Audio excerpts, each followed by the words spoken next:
Good morning 8th standard students. हम ये lesson पढ़ रहे थे सारनाथ। इसका बीच में ही थोड़ा सा रह गया था भाग। सारनाथ हमने पढ़ा था कि किस प्रकार सारनाथ में अशोक स्तंभ है और कैसे वहाँ पर राजा ने जो है अशोक स्तंभ है वहाँ पर, और किस प्रकार एक वॉल्यूम जरा फुल करूँ मैं 86 पूरा वॉल्यूम। यस,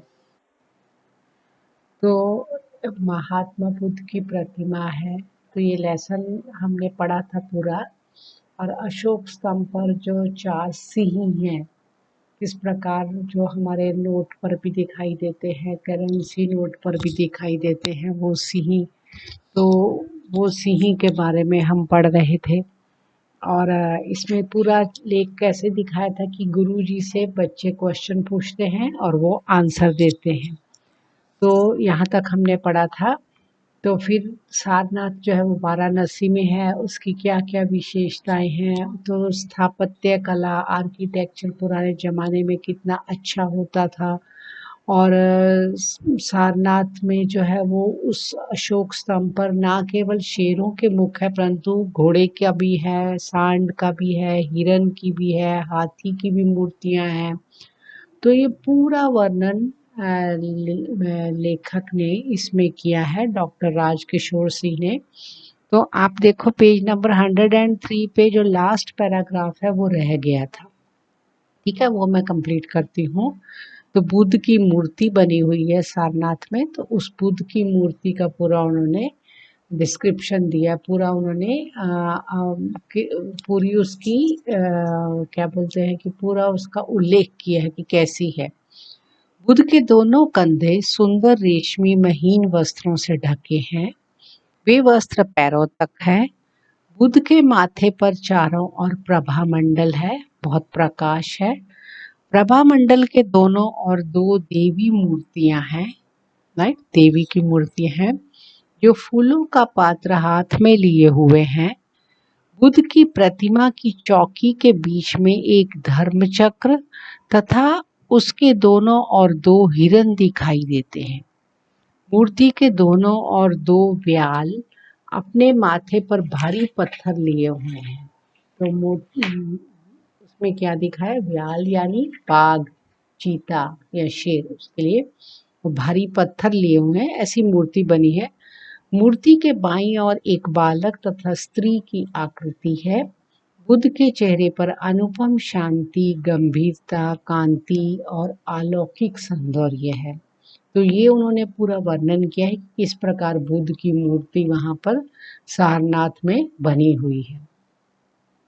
तो कैसी बुद्ध की मूर्ति का पूरा आपको बताने की कितनी सुंदर मूर्ति है। चारों तरफ उसके दोनों तरफ कुछ बना हुआ है और बुद्ध के मुख पर पूरा प्रभा मंडल, पूरा तेज, बहुत प्रकाश दिखाई दे रहा है। गंभीरता, कांति यानी प्रकाश, अलौकिक सौंदर्य यानी बड़ी ऐसा लग रहा है जैसे भगवान हो। कैसे भगवान की मूर्तियों पर हमने देखा उनके चेहरे पर सौम्यता और अलग तरह का प्रकाश दिखाई देता है, वो बुद्ध की चेहरे पर दिखाई दे रहा था। जैसे ही गुरु जी की बात खत्म हुई, टन टन टन छुट्टी का घंटा बज गया। तो तब तक बस इतना ही सारनाथ के बारे में।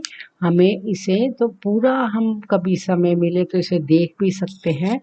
तो सारनाथ की पूरी वहाँ की अशोक स्तंभ के बारे में, और सम्राट अशोक ने बहुत सारे मॉन्यूमेंट्स बनवाए थे, बहुत सारे स्मारक बनवाए थे।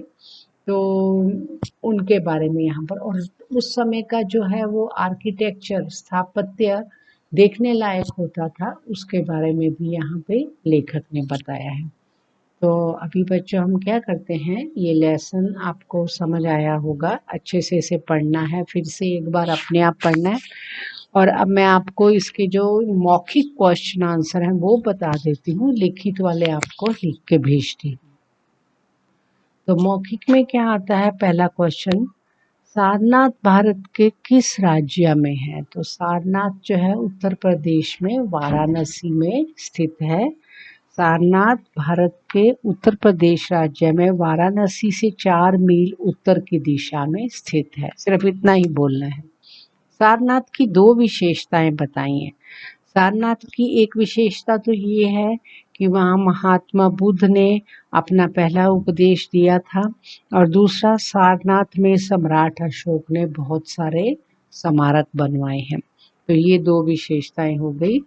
थर्ड है, गौतम बुद्ध का सारनाथ से क्या संबंध था। ऐसा कहा जाता है कि गौतम बुद्ध जो है वो अपने जब 5 शिष्यों के साथ चले गए थे, और जब वो बौद्ध गया में अकेला छोड़कर उनको चले गए, फिर जब तपस्या के बाद महात्मा बुद्ध को ज्ञान की प्राप्ति हुई, तो उन्होंने पहला जो उपदेश था इसी जगह पर सारनाथ में ही अपने शिष्यों को दिया। तो सारनाथ वो जगह है, आपको सिर्फ इतना लिखना है मौखिक उत्तर में कि भगवान बुद्ध ने ज्ञान प्राप्ति के बाद पहला उपदेश अपने 5 शिष्यों को सारनाथ में ही दिया था।